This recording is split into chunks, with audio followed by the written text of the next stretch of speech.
Welcome to Climate Hack number 1. Climate hack number 1 is our Junksmith'd garden beds. We have made these beds from recycled, repurposed materials that we've hunted and gathered and had dropped off, and that's one aspect of the climate hack. The second aspect of the climate hack, we're growing food. So growing food for us is really important. We want to reduce our reliance on global supply chains that's inherent in our food systems. But just to be clear, it's only one part of what we're doing here at Montague House 2023.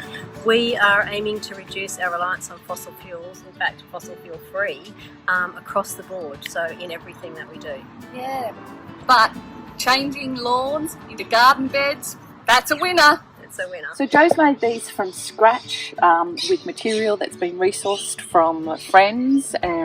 We've got the corrugated iron from someone, and she's been able to cut that up. We've got star pickets that we've harvested from another friend, and Jo's even kept like little bits of wire that she's been able to use to join these together, as well as the black plastic that you can't see. It's on the bottom, that we got from a group of workers by the side of the road. We found it and they were happy to hand it over because it was just going to be gone to waste. So like Sharon said, on the bottom we've got black plastic that we collected from the side of the road, and on top, that's to stop the roots of this massive liquid amber behind us from getting into the garden.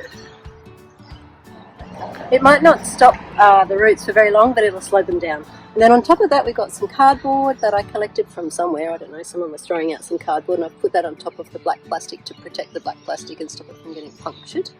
And then, because what I've done then is I've filled up probably a bit more than that, maybe the bottom 20 centimetres or so, with just twigs and branches, some trimmings from the tree behind me, it's like a hugelkultur type thing where you just pack lots of waste trimmings in the bottom to fill up some space, and they slowly break down over time. So I've packed them in there, and then what we've got is some stall sweepings from our local racecourse, which is a waste product that we can get for free, and it's great. It's got sawdust, manure and urine in it, so that will break down slowly over time as well, or maybe a bit quicker than this stuff. But then, so there's just the top 20 or so centimetres is compost that we sourced locally and it delivered to us. And that's what these veggies up here will grow in for the initial period until this stuff starts breaking down. I'll have to keep topping the bed up with our own homemade compost. So our fossil fuel audit, what fossil fuels did we use in our climate hack number 1, and what didn't we use? So we used some fuel to be able to collect the stable scrapings, which is a really important part of our garden beds for making them work. But we used 8 trailer loads. We had to go back there 8 times.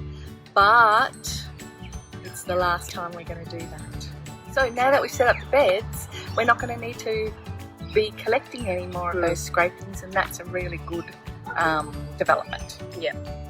So we're still using fossil fuels right now, with a plan to not be using fossil fuels by 2023. So part of the plan is to build our garden beds now and import that stuff now, within reason. So we also used some fossil fuels when we collected.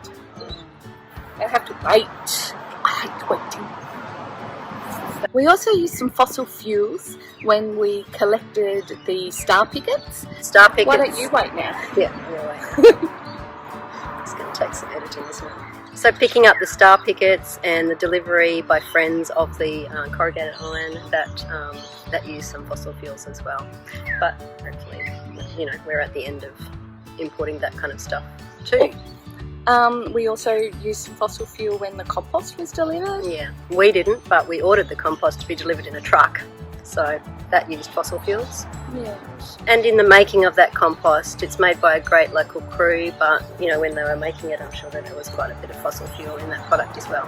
I guess moving into the future, those extra costs or those things that are beyond our control, like you and I aren't going to be using fossil fuel, but if we're buying things locally, then people still are. Like, that's going to be something that we're going to have to tackle moving into the future. So, but we didn't use fossil fuels because we use second-hand materials for these. So there's no, without buying new products, we're reducing that kind of initial cost of the products, the embodied energy of those products, and the blood cost. Yeah, we don't pay the blood cost because we've actually repurposed things. So that's climate hack number 1. I'll say that And again. a very busy street. We live on a very busy street, even on a Sunday morning.